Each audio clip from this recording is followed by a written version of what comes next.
Вторник, 10 февруари 2026 започнува дневникот на КТВ. Дестилерија е потребна, особено при вишок на винско грозје и не се откажуваме од нејзино отварање, рече на последната седница на Кавадаречкиот совет градоначалникот Митко Јанчев, одговарајќи на советничко прашање. Значи, во делот на дестилеријата, градоначалникот не откажа на дестилеријата, Перо Николов како советник во Министерството за земјоделие е тука. Во планот се бара активно од општина Кавадарци и Тиквишијата да се стави изградба на дестилерија при Министерството за земјоделие, поготово во делот на Тиквишијата, затоа што сме тој регион кој што ја бараме дестилеријата, токму по тоа и вие што го споменавте, не само на вишокот на грозјето, туку имаме години, не дај Боже, ова година да не фати таму негде август, септември, октомври, врнежлива година да фати, како што е сега зимата, ти че имаш вранец од 14 мелигани. Тој вранец од 14 мелигани никој нема да го откупе за вино. Ама никој нема да го откупе за вино и мора да го направиш дестилат. Тоа е првиот основ, вториот основ е вишок на гројето, ако имаме родна година, квалитетно грозје, а винарските визби имат по-намала потрошувачки, немат потреба за откуп. И трето е регулирање на цената, затоа што мислам дека со тоа се отвара и спирала за да се регулира цената и да биде малку поисочка, да не биме сега социјална категорија. Така да не сме откажани од тоа, заедно со Перо Николов притискаме максимално у Министерството програма да влезе и да се одвојат средства за изградба на таа дестилерија. Не се енормни средства, не се незамисливи средства, тоа се некои 6 до 8 милиона евра комплетна изградба на дестилерија која што треба да акумулира негде до 30 или 40 милиона килограма грозје, од кои што треба да излезе, не знам, 5, 6, 7 милиона литри дестилат. Тоа е сега само едно ми е мило, што ја ви да препознате цела работа. 2017 година кога излегов со програма за дестилерија, дека треба да има Кавадарци дестилерија. Тоа е единствениот спас за вишок на грозје, за понеквалитетно грозје, се будала ме направија сите, знаеш. Сериозно, и СДС, и сите, што зборуваме вие. Сега дојдиме, значи јас сум понапред 8 години, така? Со исклучок на тебе, пошто не си бил дел од тогашното или било кој друг. Комплетната физибилити студија со уназад 20 години на род и квалитет на грозје беше предадена во влада 2018 година во јануари месец. И приемно бројче имаме и штембилно бројче и дека ќе не викнат на влада и дека ќе разговарат на темата, немаше ништо. И верувам дека ваа влада сега треба да ја спроведи таа насока за изградба на дестилерија. Не барам да биде општинска дестилеријата, не барам да биде јавно-приватно партнерство, може да биде и државна дестилерија која што ќе ги преточи алкохолни дестилат во државни резерви или во полномошно дејство на производство, тоа што може да биде од алкохолен дестилат.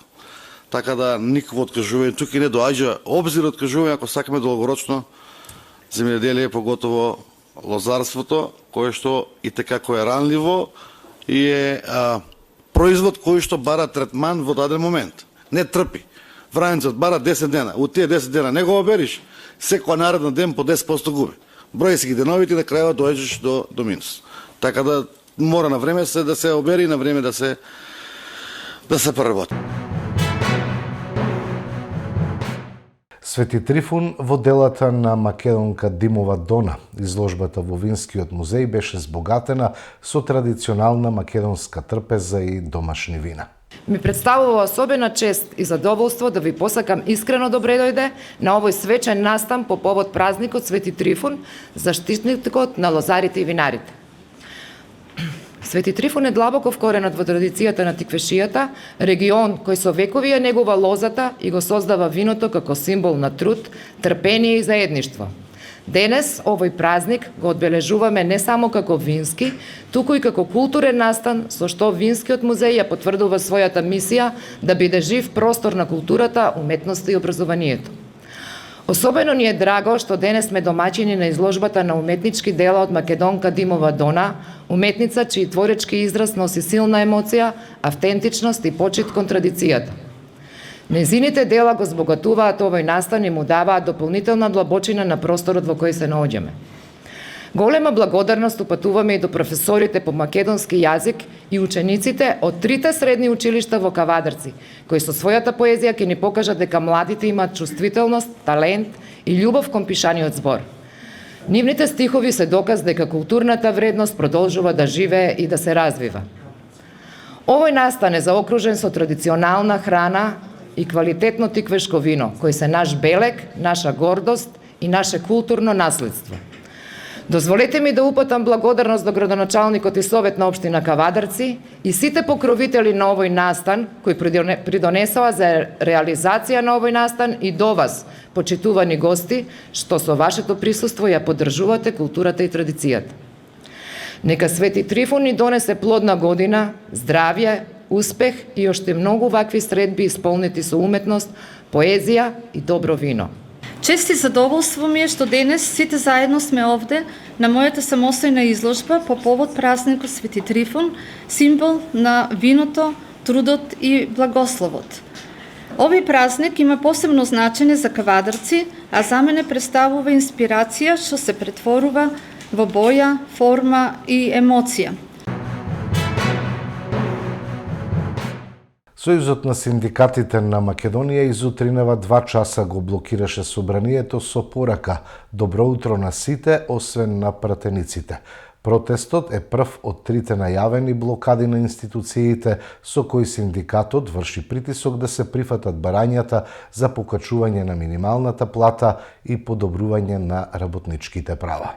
Моите информации се дека голем дел на пратеници станале рано утринава за да дојдат пред 9 часот на работа, за да не се соочат со работниците на улица, затоа што се срамат од нив. Се срамат од своите гласачи затоа што одбиваат да зголемат работничката плата, а од друга страна пратеничката плата според последните најави ќе се зголеми не само за 9,2% колку што си пресмета гувернерот на Народна банка дека се зголемува просечната плата во 2025 година, туку и за 12,6% затоа што Уставниот суд голема е веројатноста да укине уредбата на владата од претходната година, што ќе каже дека на 100 или 120.000 денари добиваат 21% зголемување на нивните плати. Да биде срамот за нив уште поголем, тие се подготвени нивните плати, односно коефициенти, да ги намалат за 9%, да не се зголемат, само за да не ги зголемат платите на работниците. Пратениците сакаат работниците, нивните гласачи да живеат и да тонат во сиромаштија. СДСМ повторно го поднесе во собрание законот за 600 евра минимална плата. Председателот на партијата, Венко Филипче, на денешната пресконференција во собранието најави дека покрај законот за измена на законот за минимална плата, пратеничката група на СДСМ и коалицијата ќе поднесе и закон за измена на законот за административни службеници со цел, како што рече, да се врати достоинството и независноста на законодавниот дом. Денес пратеничката група на Социјалдемократскиот сојуз на Македонија и коалицијата повторно ќе го поднесе законот за измена на законот за минимална плата, откако минатата недела беше вратен од страна на председателот на собранието Африм Гаши за некои технички недостатоци, наводно, меѓутоа нема да навлезам во причините за враќањето и насоките за тоа како треба да се средат некои работи, повторно ќе кажемо технички аспект во законот. Целта на нашето поднесување во тој временски период беше да се поднесе законот до 5 во месецот, а со тоа практично има обврска председател на собрание да го стави на седница во тековниот месец. Дали ова одложување, враќање на закон направено, да законот не се стави на дискусија на седница овој месец, еве ќе видиме во следниот период. Именно даваме максимална поддршка на барањата на представниците на Сојузот на синдикати. Сметаме дека минимална плата од 600 евра е нешто што работниците заслужуваат и им е неопходно, потребно за достоинствен живот. Во временски период кога синдикалната кошничка надминува 65.000 денари, кога 1/3 од трошоците одат за храна и пијалоци, дополнително тука се други трошоци и школски прибор за децата и така натаму, работниците заслужуваат да имаат достоинствен живот. Ги наведовме ставките кои што сметаме дека власта може да скрати пари. Тоа се категориите 42 и 46 од буџетот, во кој што има делови за патни трошаци, за репрезентативен материјал, за патување, и сметам дека власта може да покаже ширина, доблест, да покаже грижа за работниците, да скрати од овие пари и да се стигне до сумата од 7,5 милиарди денари во текот на оваа година, близу 120 милиони евра, за да платата на работниците стигне 600 евра. Дополнително кажавме на минатата пресконференција дека во овие делови на буџетот може да се оделат и дополнителни средства со кои што ќе се субвенционираат придонесите кон платите кои што би се зголемили и во приватниот сектор. Значи да не биде тоа на терет на приватниците, работодавачите, приватните фирми, да не се соочат со проблеми во ликвидноста, да државата ги субвенционира тие придонеси, а и тие работници кои што работат во приватниот сектор да добијат зголемување на платите. Ако се сака, ова може да се направи. И нашата влада во првите 2 години од мандатот, тоа беше практично периодот до 2019 година, пред ковид кризата, вистински инвестираше во сумите на пари од буџетот во кој што требаше, значи, зголемување на плати, на социјална помош. Ако само во првите 2 години од нашиот мандат можеше социјалната помош да се зголеми за 300% и да стане социјалната помош од 3.11.700 денари, ако минималната плата тогаш можеше да се зголеми во тој само период, пред да продолжи и после ковид кризата да стигне повеќе од дупло, да се зголеми од 8 на 14,5 илјади денари, тоа е зголемување за 60-70%, ако може да платите на здравствените работници да се практично и повеќе од дуплираат со зголемување на парите за дежурства, со зголемување на основната плата за 40%. Во првите години од мандатот не може оваа влада да каже дека нема пари. Македонија и годинава останува на 84-то место од 182 држави со 40 поени, како и лани, на индексот за перцепција на корупција на Transparency International. На скалата од 0, најкорумпирана, до 100, најмалку корумпирана, земјата бележи стагнација, додека голем број држави од регионот имаат надолен тренд. Македонија ја дели позицијата со Бугарија, Буркина Фасо, Куба, Гвајана и Унгарија. Ова укажува дека нема суштински напредок во борбата против корупцијата. Земјата повторно покажува константа, почетна точка од која реформи треба да тргнат кон подобрување. Формално, Македонија оваа година е позиционирана 4 места повисоко, 84-та позиција, што укажува дека лани имала подобри резултати од уште 4 други држави, а не дека е постигнат вистински напредок, посочуваат од Transparency International Македонија. Ленче Ристовска и Гаврил Бубевски како алфа и омега во СЈО. Катица Јанева ги делела предметите по насока од СДС и ЗАЕВ, се вели во сведоштвата на поранешна обвинителка во СЈО, а денеска обвинија од владеачката ВМРО ДПМН.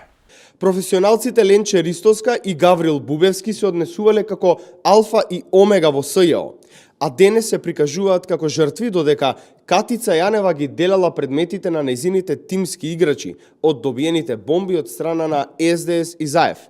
Вака вели во своето сведоштво на телевизиско гостување поранешната обвинителка во СЈО Лејла Кадрију.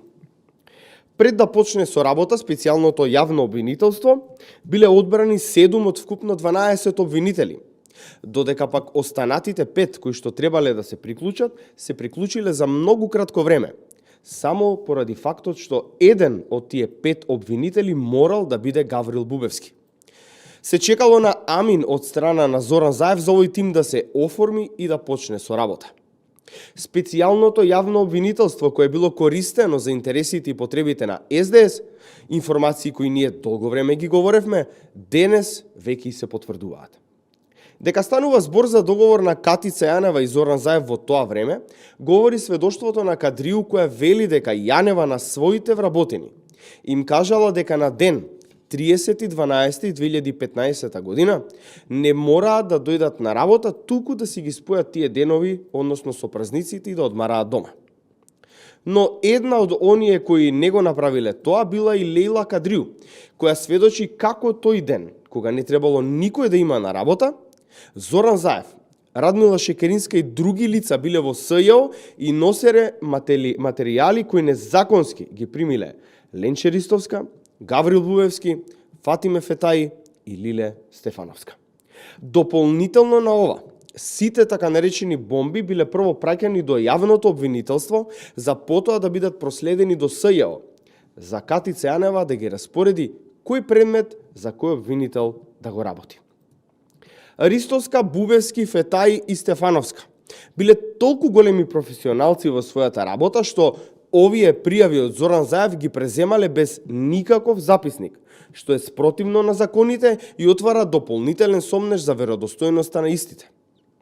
Од една страна ја имаме Ристовска, која сака да биде државен јавен обвинител, која во тие моменти била воодушевена од присуството на Заев и Шекеринска, нешто кое што во својата работа не смее да го покажува. Имено дали баш на овој начин Ристовска би го водела и обвинителството со симпатии кон одредени структури во државата. Од друга страна го имаме Гаврил Бубевски, човек кој самиот се фалел дека не смеело ништо да помине, токму без негово одобрение во специјалното јавно обвинителство, човекот кој имал 4 телефони и на секој телефон добивал различни насоки од луѓе кои му кажувале кој предмет, кој обвинител да го работи. Со тоа, директно надворешни структури, односно Зоран Заев и СДС, влијаеле на епилогот на овие пријави.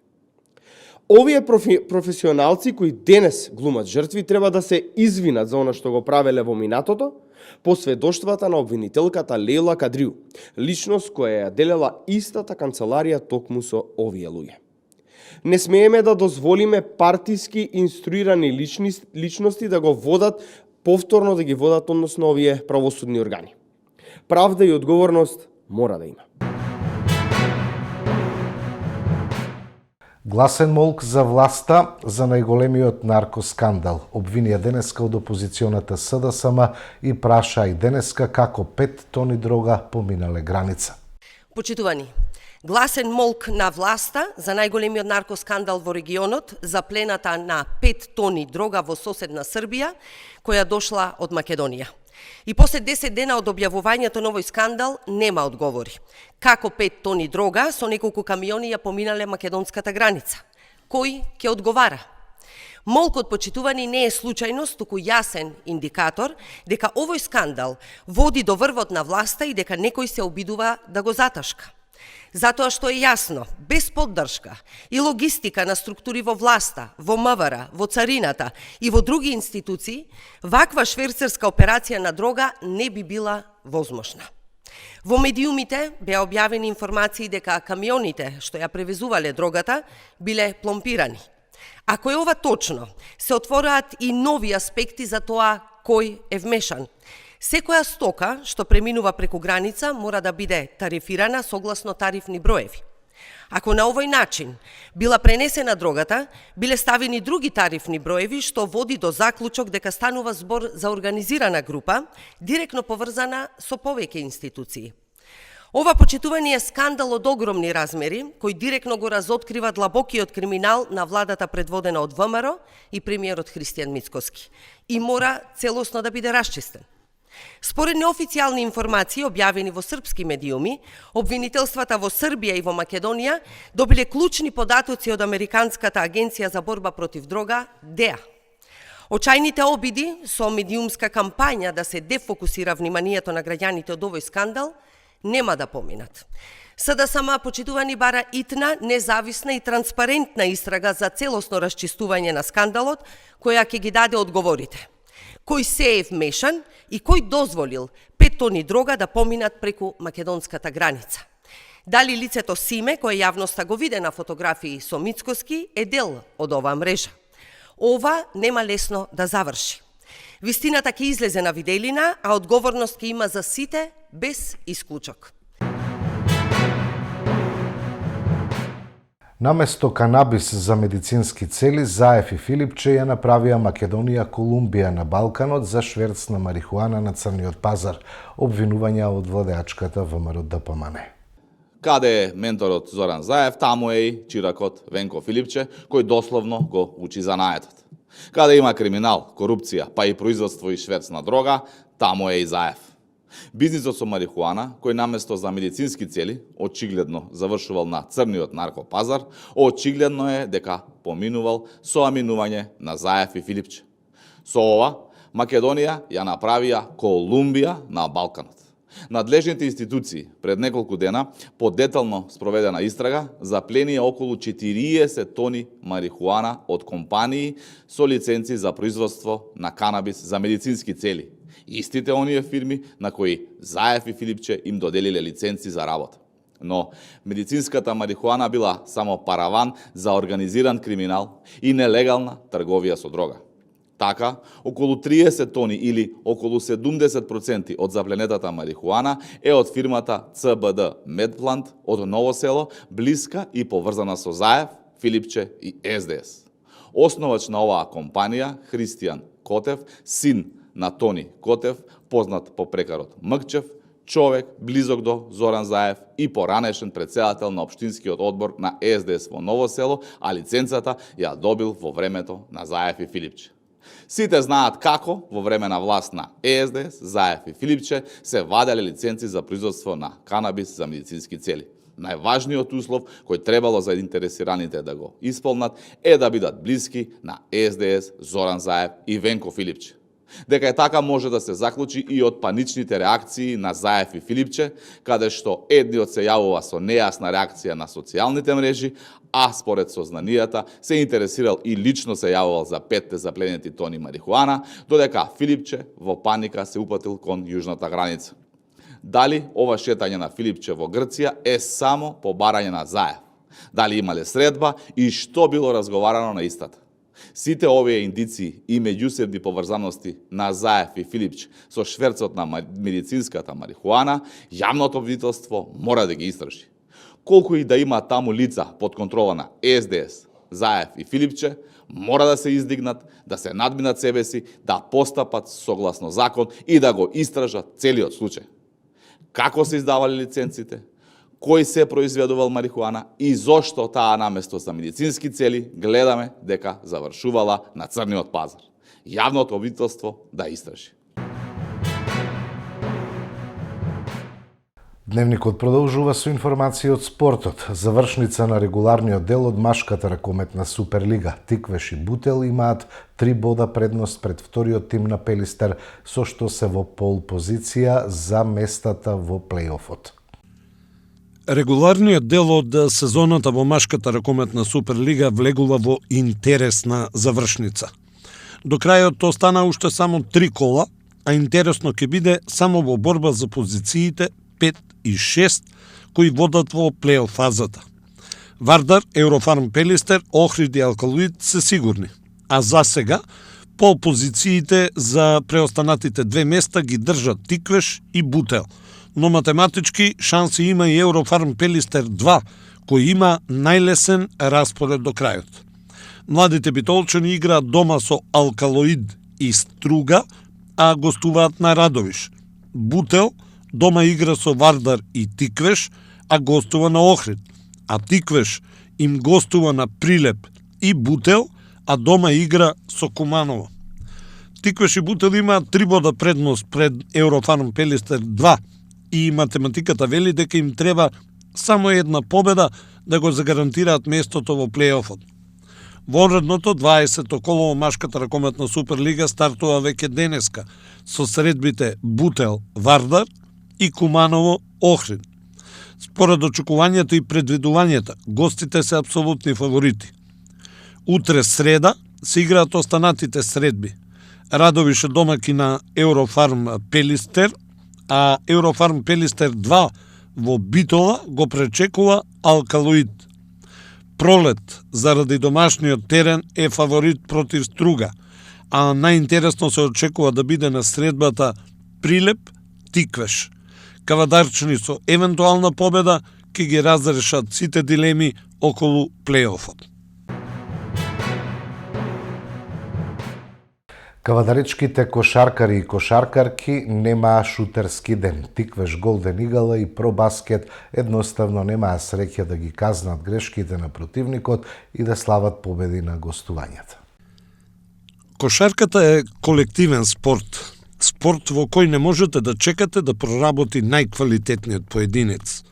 Кога се игра тимски, секогаш постои некој кој ќе го надомести недостатокот на другиот. Но, ако поединците почнат да солираат и промашуваат, поразите се неизбежни. Дотолку повеќе ако целиот тим промашува, а нишанските справи воопшто не се подесени. Последното коло во машката и женската кошаркарска лига се доказ за овие тврдења, а статистиката е крунски сведок зошто Пробаскет и Тиквеш Голден Игл доживеа порази. Девојките гостуваа кај Крива Паланка и беа аутсайдери во овој дуел. Ако се погледне статистиката, Пробаскет можеше да изненади. Како? Паланка имаше катастрофален шут од поле. 21 погодена од 72 обиди, односно 29% реализација од поле, или ти 37% во шутот за 2 поени и само 17% шут за 3 поени. Кавадарчанки ова не го искористија, бидејќи и самите промашуваа. Шут од поле 19 од 56 или 33%, или солидни 42% реализација за 2 поени и само 16% реализација за 3 поени. Клучниот играч Јовановиќ имаше реализација 5 од 15, незината замена Ѓорѓиева 1 од 7, а новото странско засилување Мекормик 0 од 8. Во буквален смисол, само овие 3 кошаркарки имаа погодено 6 удари од дури 30 обиди. Навистина премалку, но кога не оди, не оди. Но овој надпревар победникот беше решен по добрачите, каде Паланка имаше 20 офанзивни скока, а Пробаскет само 8. Тиквеш Голден Игл загуби вчера минимално 77-76 на гостувањето кај Чаир. Приказната иста како и кај девојките. Чаир промашуваше со 42% реализација од поле, односно погодија 29 удари од 69 обиди. Тиквеш, наместо да го искористи тоа, сепак не можеше да го направи истото и да ги подеси собствените нишански справи. Хокинс имаше 5 од дури 16 обиди. Парсонс 3 од 11. Минси 6 од 14, а Бошалески 4 од 10. Вкупно кавадарчани има 39% реализација од поле, или 27 погодени од 69 обиди. Двете екипи беа речиси израмнети во скоро сите статистички параметри, но во последните секунди Чаир одигра тимски и стигна до победата, а од друга страна поединците на Тиквеш не успеа да донесат нова, 4-та поред победа и го забележа првиот пораз во ова календарска година.